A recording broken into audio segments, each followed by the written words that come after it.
quando a gente fala dessa economia açucareira, né, assim como da presença estrangeira também, além do governo geral, a gente precisa lembrar de algumas coisas básicas, né? A gente precisa lembrar que, basicamente, o desenvolvimento agrícola só vai se tornar possível no Brasil a partir da implantação, de fato, das capitanias hereditárias, né? Como nos primeiros momentos da colonização, os portugueses eles ainda não haviam encontrado ouro, né? Ou qualquer outro tipo de metal precioso, né? Coisa que vai ser muito comum na América Espanhola. A saída vai ser justamente fazer essa exploração agrícola, né? E o açúcar, por ser um produto com um valor muito grande no mercado europeu e se encontrar aqui um solo adequado e favorável, né, para a cultura da cana-de-açúcar, é o que vai acabar se plantando, né? Pois era o produto na época mais adequado, de fato, para a economia da colônia, principalmente para a capitania de Pernambuco, né? Em São Vicente vai se tentar fazer isso também, apesar de que aqui vai acabar se tornando um polo muito maior, né? E sim, que inclusive porque essas duas capitanias também foram as únicas que têm algum êxito nesse processo de divisão territorial brasileiro, né?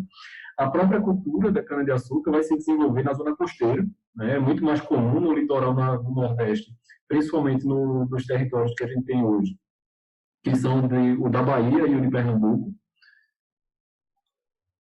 Eita, vai entrar outra pessoa aqui. Só começar o vídeo de novo rapidinho. Mayra? Oi, tio B. Oi, meu bem. Comecei aqui já, mas aí eu vou retomar um pouquinho, já que você entrou agora, foi bem no iniciozinho, só para eu poder seguir, beleza? Tá bom. Vamos lá. Um golinho de café com canela, que é uma delícia. Sim, então vamos lá. Foi o que eu falei até agora, né? Eu vou deixar o vídeo aqui no cantinho, porque eu acho que não atrapalha, né?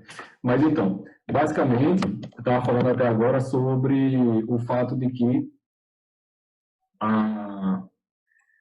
como é que eu posso dizer? Que a economia, o primeiro grande ciclo econômico, na verdade, que vai acontecer aqui no Brasil Colônia vai ser realmente do açúcar, né? A gente vai ter duas capitanias básicas, né? Isso foi assunto na aula passada, mas duas capitanias que vão conseguir ter uma prosperidade, vamos dizer assim, mínima que seja no primeiro momento, que vai ser de São Vicente e Pernambuco. E apesar de que já se inicia um certo plantio de cana-de-açúcar até mesmo em São Vicente, mas Pernambuco é que vai ficar muito conhecido pelo processo de ampliação, digamos assim, desse tipo de produção, né? E também porque o açúcar ele vai ter um valor muito grande no mercado europeu, principalmente porque antes do surgimento do açúcar, só se adoçava as coisas basicamente com mel, né? Pelo menos era o produto, digamos assim, mais comum para adoçar qualquer coisa. Mas a partir do momento em que o açúcar surgiu, ele passa, inclusive, a ser até mesmo um produto chique, digamos assim, né? Nem todo mundo podia usá-lo de certa forma.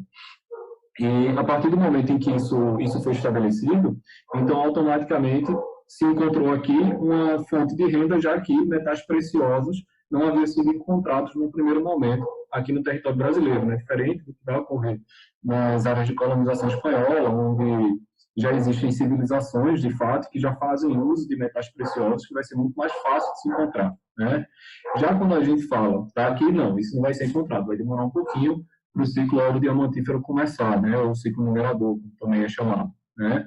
E que a cana-de-açúcar, de fato, vai se desenvolver muito mais no litoral brasileiro, no litoral do Nordeste brasileiro, né? Principalmente no litoral da Bahia e de Pernambuco, né?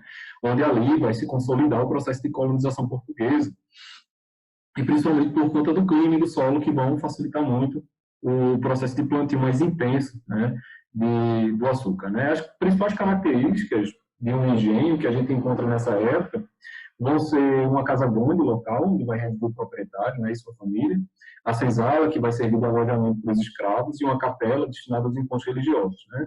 Com a consolidação efetiva da colonização brasileira, principalmente devido à cultura canavieira ter dado certo, vai surgir no Nordeste uma sociedade baseada em três características, né?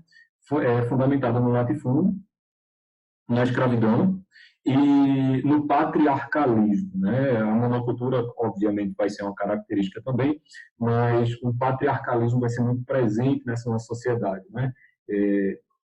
Então, que nós vivenciamos, sempre vivenciamos em todos os momentos da nossa história essa característica, né?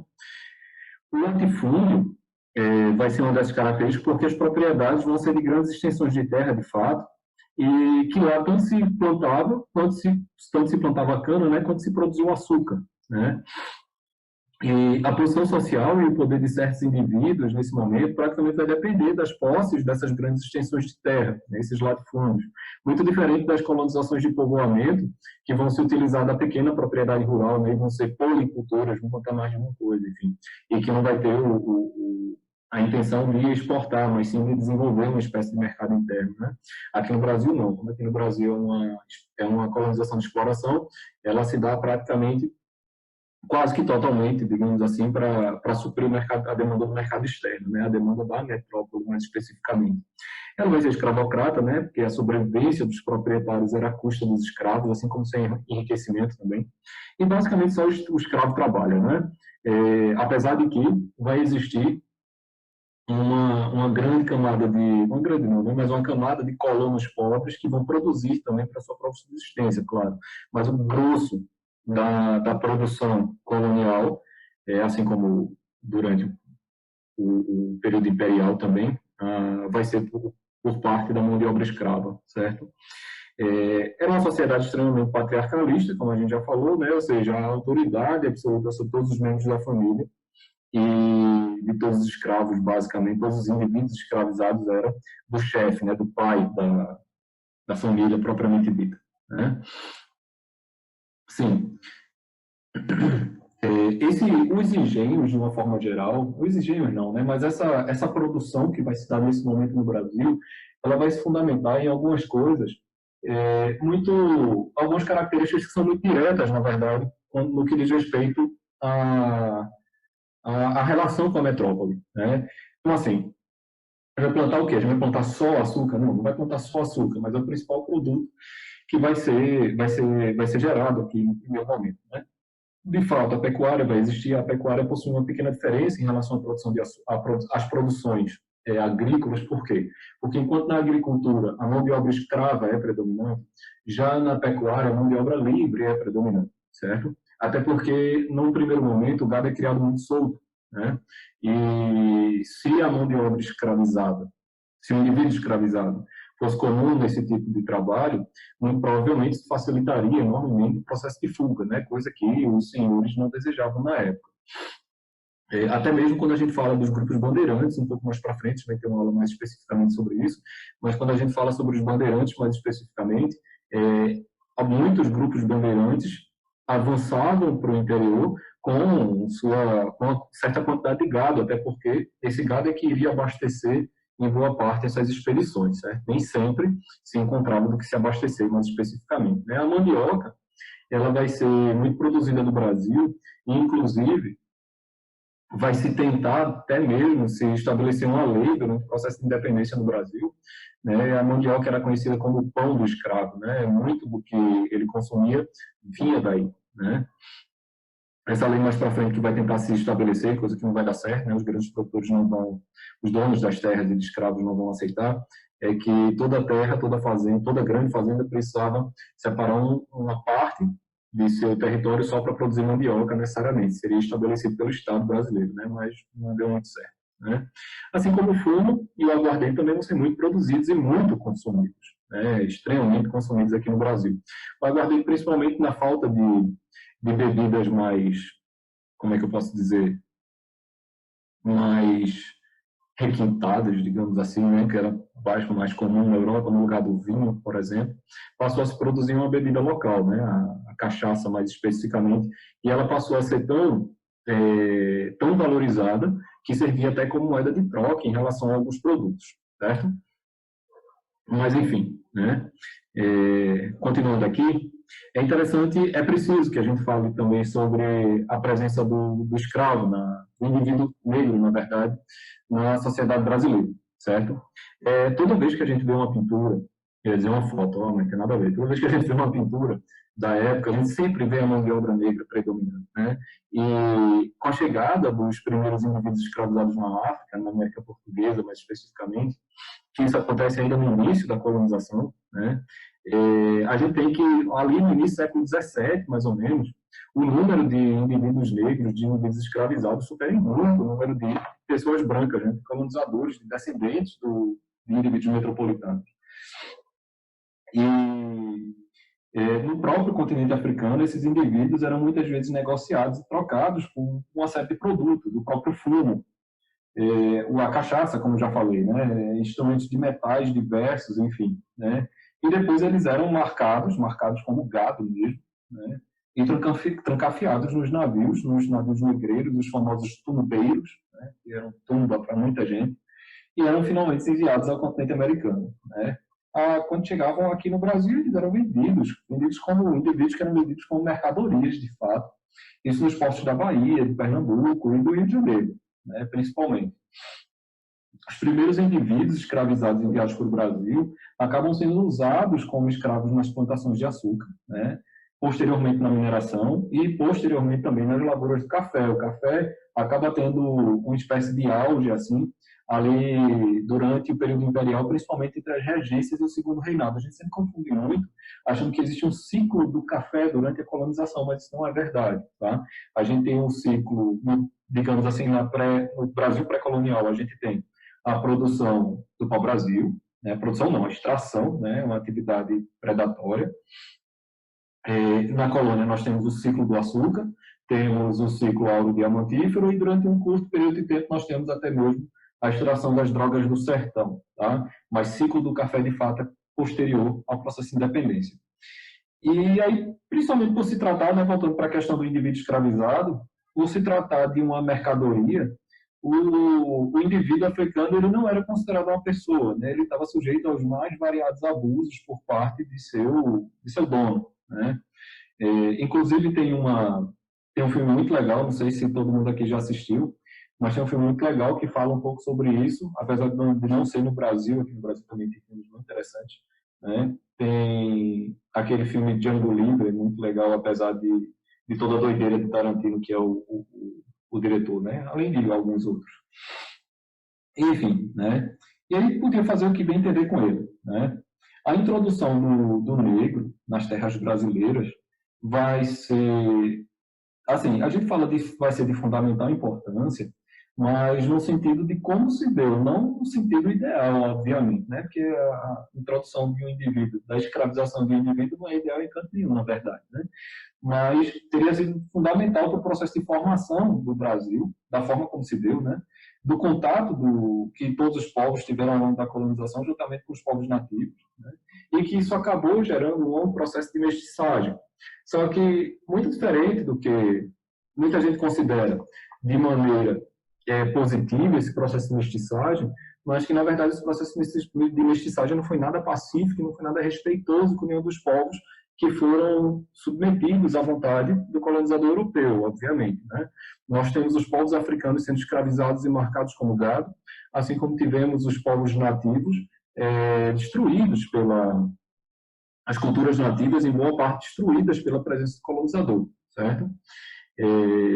Enfim, né? Existem muitos autores que trabalham essa questão da mestiçagem, do processo de mestiçagem como o estupro das culturas nativo-americanas e das culturas africanas também.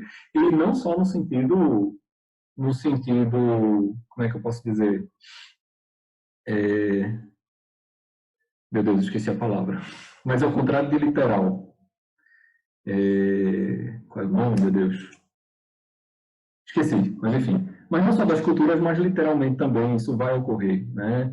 O filho do senhor de engenho, por exemplo, com a escrava negra, ele muitas vezes não era consentido, né? Se não todas as vezes. Mas enfim, vamos continuar, né? Vocês querem fazer alguma pergunta antes de eu continuar? Ou eu posso seguir? Tô de boa, pode seguir. Então, beleza. Então, vamos seguir. Sim, né? E, assim, nesse processo de mestiçagem, a gente encontra todos os aspectos culturais e religiosos também que vão se misturar mesmo, né? Que vão se envolver na cultura do colonizador aqui, mas nada que ocorra, na verdade, de uma maneira pacífica, de uma maneira positiva para esses povos que foram dominados, né? Muitas vezes a gente pega uma questão mais tradicional que fala que é maravilhoso, porque nós vamos herdar aspectos culturais e religiosos, como elementos da dança, da música, do folclore, enfim, da culinária, da língua falada.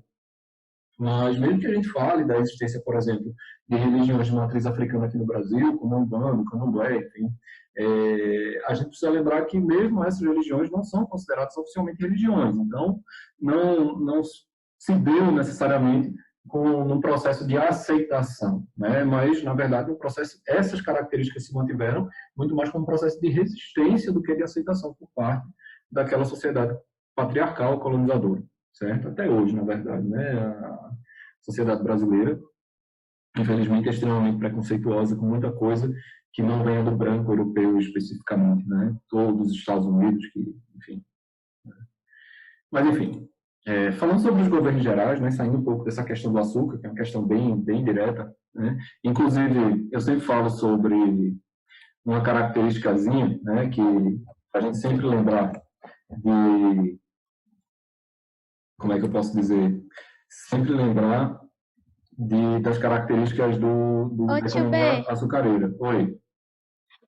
na imagem anterior, que tem a pirâmide e tal, aí tinha lá funcionários graduados.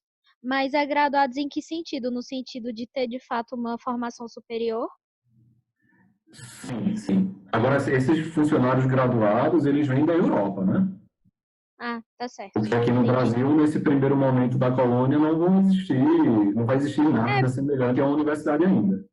foi por isso que eu fiquei sem entender o que que eram esses graduados, mas agora eu entendi.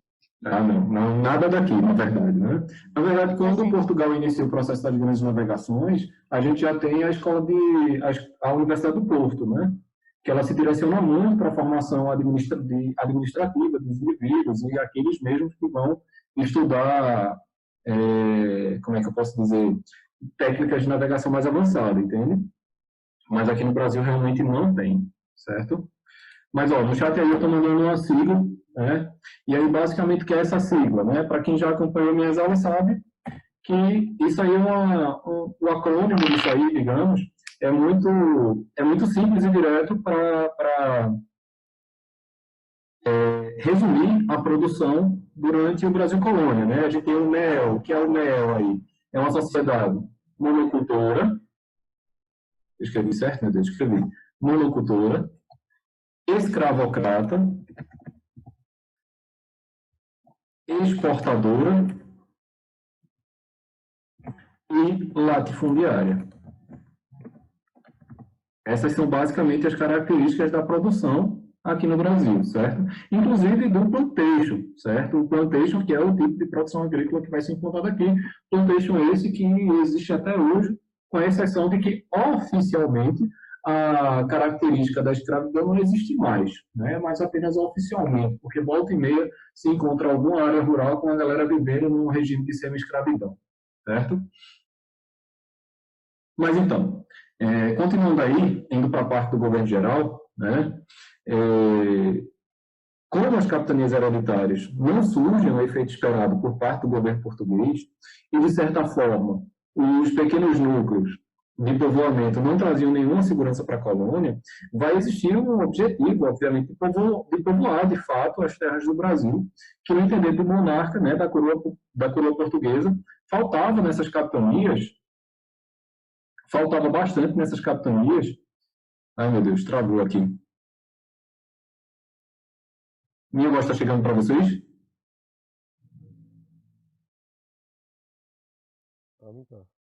Ah, certo. Então foi só aqui mesmo, ainda bem que foi temporariamente. Mas, enfim, como eu estava falando antes, né?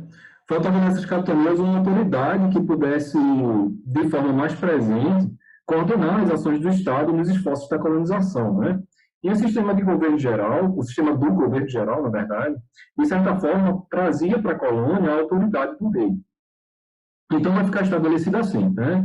Os três primeiros governadores governadores gerais, né, que foram Tomé de Souza, Duarte da Costa e Marçal, vão fazer com que essa administração, que antes estava extremamente descentralizada pelas capitanias, passe a se centralizar um pouco mais a partir do momento que esses indivíduos são os representantes diretos da coroa portuguesa aqui, né? A administração Tomé de Souza, que se inicia em 1549 aproximadamente, vai trazer a criação da primeira cidade do Brasil, que é Salvador, né? Com isso, vai existir um significativo impulso na ação colonizadora por parte de Portugal aqui na América, né? Esse mesmo governador-geral desembarca no território acompanhado por mais de 1.000 pessoas, né, entre funcionários civis, militares, missionários jesuítas, colonos, enfim, né? E acaba distribuindo terras entre os colonos, né? Vai implementar a pecuária e a lavoura da cana-de-açúcar na Bahia de forma mais ampla. E ainda manda vir para o Brasil as primeiras grandes levas, na verdade, de indivíduos africanos escravizados para trabalhar nas lavouras de cana, né? No governo Tomé de Souza, os jesuítas, eles têm um papel, que para a igreja é um papel importantíssimo, né? Na figura do padre Manuel de Nóbrega, que vão se dedicar à catequese dos povos nativos e também à questão do ensino na colônia, né? E, se eu não me engano, em 1551, que é instituído o primeiro bispado em terras brasileiras, né? A partir daí é um ponto que vai consolidar a união do poder político e religioso na estrutura administrativa na América Portuguesa.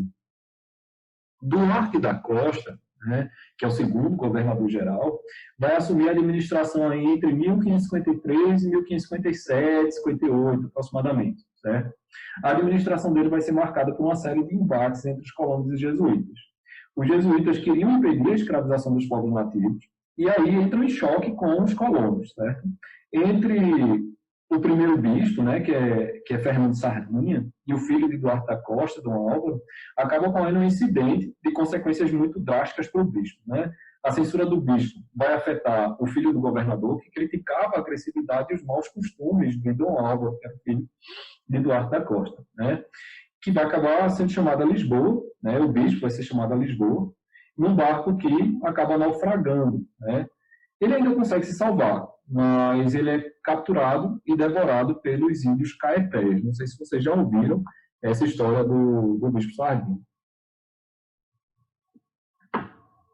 E aí, para piorar a situação do governo de Duarte da Costa, ainda há a invasão do Rio de Janeiro pelos franceses, né? Quando começam a ocorrer as primeiras ditas invasões, né, considerando que todos os colonizadores são invasores, mas para os portugueses, no primeiro momento, são os franceses.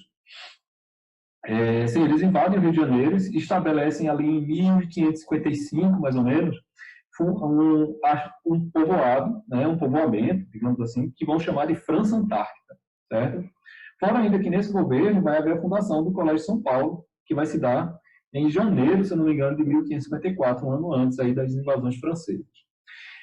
Mendes Sá, que vai ser o terceiro, certo? O terceiro governador-geral, aí entre 1558 e 1572, vai ser ele que vai impulsionar a autoridade real na colônia, né? Restabelecendo e consolidando essa autoridade. Vai ser ele que vai expulsar os franceses que ocupavam o Rio de Janeiro em 1567. E um fato importante é que esses invasores franceses, a gente precisa lembrar disso, eles vão se unir aos índios, a alguns povos nativos, né? Índio, não gosto nem de usar esse termo, porque parece que é tudo igual aqui e a gente sabe que não é, né?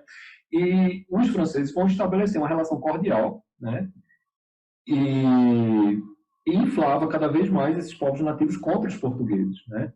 O governo de Mendes Sá, ele esteve marcado por uma série de ferozes combates aos índios caetés, principalmente, né? Eles chegam a quase ser exterminados nesse momento. E é lógico que tiveram outros governadores, né? Mas esses aí são de extrema importância para esse primeiro momento, né? do governo geral, certo? Mas, enfim. Em relação à fundação das primeiras cidades, a primeira cidade a ser fundada vai ser Salvador, mas ao longo do processo de colonização vão surgir várias outras, como São Sebastião do Rio de Janeiro, que vai ser a segunda capital brasileira, né? Filipe de Nossa Senhora das Neves, que posteriormente vai ser conhecida como João Pessoa, enfim. né? E os locais escolhidos, eles nem sempre eram propícios para o desenvolvimento, né? Sendo muito frequente a mudança de um lugar para o outro mais adequado. Com o passar do tempo, uma cidade vai se sobrepondo à outra, né, em termos de desenvolvimento. É o caso de São Vicente, que vai ser superado pela Vila de Santos, porque ela vai ter um melhor porto num determinado momento. Um caso parecido vai acontecer também com Olinda, que vai ser superada com Recife, né, tanto que posteriormente, durante o processo das revoltas coloniais, vai existir a Guerra dos Mascates. E o próprio Rio de Janeiro também vai ser mudado por Mendes Sá, né? E depois que surgiram várias cidades no interior, principalmente com a descoberta de ouro nas Minas Gerais, muitos dos principais polos econômicos vão mudar de lugar, né? As cidades do interior, na verdade, elas vão ter sua criação bem diferente das que surgem no litoral, devido a um contexto diferente também, né? A gente sabe que ou é pela ação bandeirante, ou é pela ação da mineração, enfim, né? Ou é pela defesa de determinadas áreas fronteiriças, e assim vai. E aí, tá de boa? Tá de boa. Certo. Posso continuar aí, a gente pode ir para as invasões francesas e holandesas, né? Aham. Beleza. Sim. Durante muito tempo, a gente pode dizer que a colônia portuguesa ela vinha sendo alvo de uma série de incursões estrangeiras que, obviamente, assim como os portugueses, espanhóis e ingleses, estavam também à procura de riquezas ou dos produtos que as primeiras vilas e cidades podiam oferecer. Tá? Outros países europeus tentam invadir e fixar de forma permanente, como é o caso da França e tempos depois dos holandeses. Certo? Em 1555, mais especificamente, os franceses fundam a França Antártica, no Rio de Janeiro, e a França Equinocial no Maranhão, lá em 1612. Certo? A invasão francesa no Rio de Janeiro vai se dar por motivos religiosos. Os protestantes de corrente calvinista, aqueles que aceitaram, né, a doutrina de João Calvino, lá na Europa, durante as reformas protestantes, vão ser duramente perseguidos. Né? Esses indivíduos vão ser conhecidos como huguenotes, e por esse motivo, o seu chefe, o almirante Gaspar de Coligny, se eu não me engano, né, vai aprovar o plano de Villegagnon, né, cujo objetivo era fundar no Brasil uma colônia que abrigasse os calvinistas. Contudo, os planos de fundar uma colônia não vão dar muito certo, porque os portugueses vão tratar de expulsar os invasores, né? Até mesmo por motivos religiosos, já que os invasores eram protestantes e Portugal, juntamente com a Espanha, eram as joias da coroa católica na Europa, assim como na América também. Né? A invasão do Maranhão, em 1612, né, a colonização portuguesa ainda não havia chegado, de fato, até totalmente o litoral norte da colônia. Né? O território do Maranhão continuava meio que sem qualquer sinal de ação colonizadora portuguesa. Né? E tais situações acabavam estimulando a incursão de piratas franceses, dos quais existe um pirata francês, mais especificamente, se eu não me engano, o nome dele é Charles de Vaux.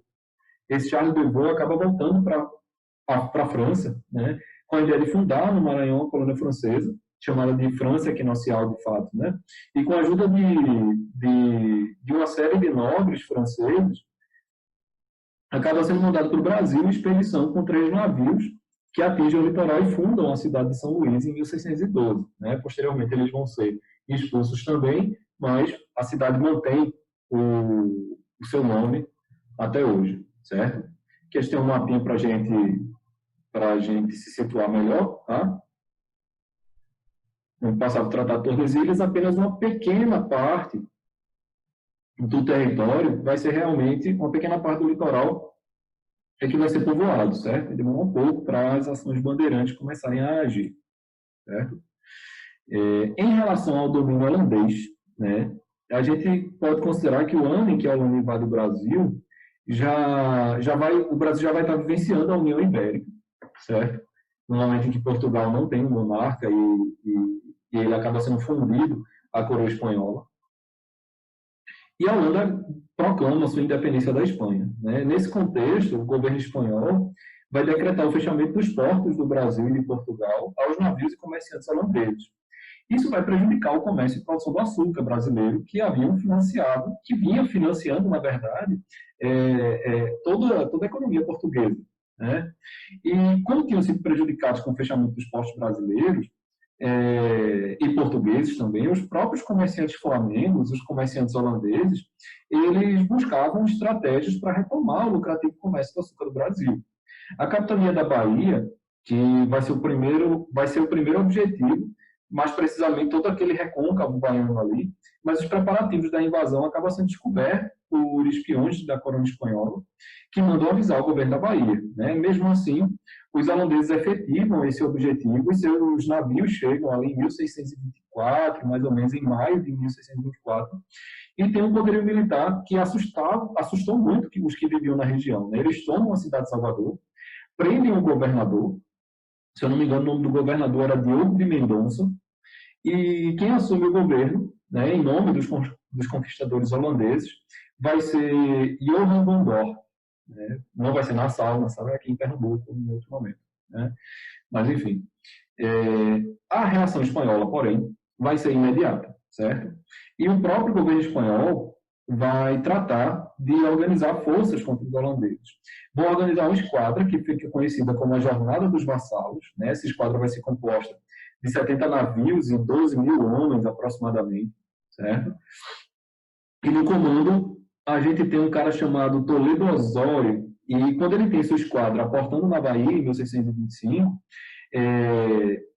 os holandeses, diante da sua inferioridade militar em relação a essa esquadra, não têm outra escolha, a não ser se render depois de alguns poucos combates, né? Sendo respeitado o seu direito de voltar para as suas terras, certo? As perdas para os ataques na Bahia e a Companhia das Índias Ocidentais continua fazendo pirataria ao longo da costa brasileira.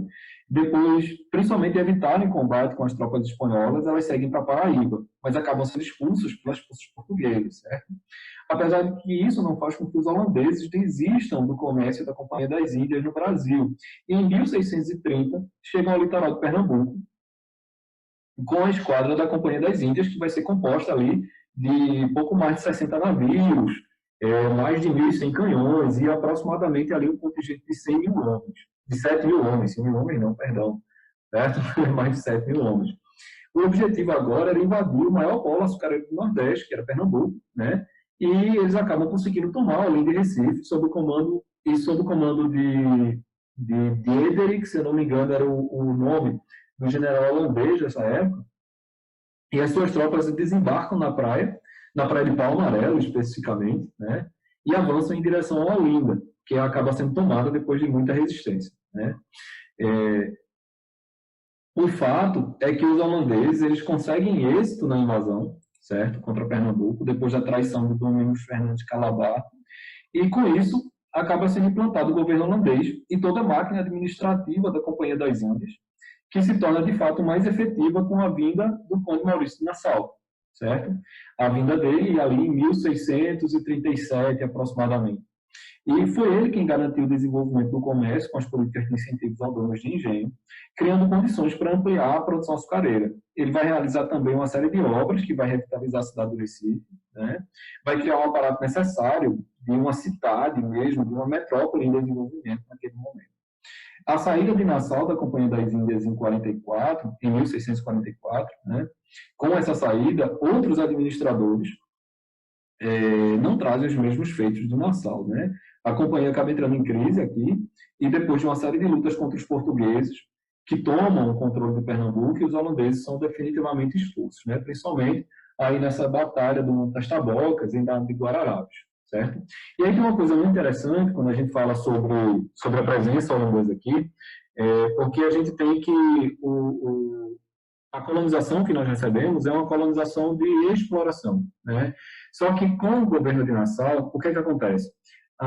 O território pernambucano, principalmente o território pernambucano, se desenvolve muito, né? E a gente pensa, poxa, será que se os holandeses tivessem ficado aqui não teria sido muito melhor? Só, olha, se os holandeses tivessem ficado aqui e tivessem mantido a administração dada por Nassau, talvez nós tivéssemos nos desenvolvido ainda mais, né? Mas a questão é que todos os administradores que vieram pós-Nassau, eles tinham basicamente as mesmas intenções da administração portuguesa ou da administração espanhola, ou seja, era uma administração de exploração. A gente não vai sair da monocultura escravocrata e exportadora latifundiária, certo?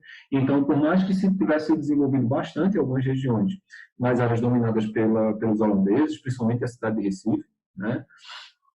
Mas isso não significa que teria alterado a nossa atual posição de país subdesenvolvido, por exemplo, certo? Até porque foi um curtíssimo período da nossa história. Beleza? Beleza. Ficou tudo claro aí para todos nós? Ficou? Ficou assim. Ótimo. Nossa próxima aula, nós vamos de entradas e bandeiras, Ué, já revoltas acabou? coloniais. Oi? Tá faltando um pouco mais de um minuto aqui. Ah, E essa aqui é uma visão rápida da colônia. Quando a gente chegar a partir da República, Império a gente também vai ver mais rapidinho, quando a gente chegar na República, aí a gente vai demorar um bocado mais. Eu vou precisar de pelo menos 1h20 aqui, por vez. ok. Beleza? Sim, próxima aula a gente vai falar um pouquinho mais sobre a União Ibérica, que a gente só citou aqui, entradas e bandeiras, e revoltas coloniais para a gente partir para a independência.